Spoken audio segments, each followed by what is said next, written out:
Ang 66 book, there is only one book na walay katapusan. Ang Genesis, kung yung basahon sa Kapitulo 50, naay katapusan. Naay lumon.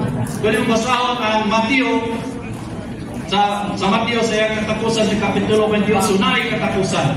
Bisan ang Revelation, sa chapter 22, naay katapusan. Pero kini ang book, this is a book without an ending. Amen. Praise the Lord! Amen. Sa topic sa message 1, yun sa the continuation of the book of Acts, the corporate continuation of Christ. Amen. Praise the Lord! Kini dahil sa book of Acts, dili dahil sa record sa buhat niya Apostol Pablo. Dili sa record sa buhat niya Apostol Pedro. Dili sa buhat ni Apostol John. Kung sa man yung book of Acts, ang book of Acts is a record of a work of God. Amen. Praise the Lord. Amen. The work of God is never been stopped. Yes. Amen. From the Old Testament to the New Testament, Amen. the work of God is advancing. Amen. Advancing. Ingon siya sa John 5:7, John 5:17, yun siya nga, man, my Father is working until now. Amen. I also am working. Amen. Praise the Lord! Amen. Our Father is working until now. Amen. Kini chapter 1. Dayon, napagi word nun sa diri nga, where is God's vessels today? It is true that the Father is working until now, but who is continuing to work together with Him?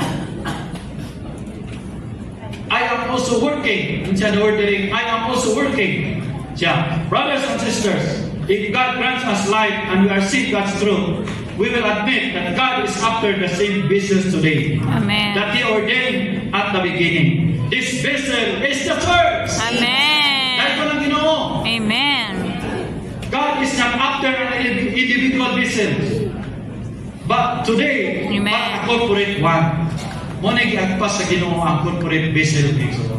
Muna napay ko siya kini nga the Father is working.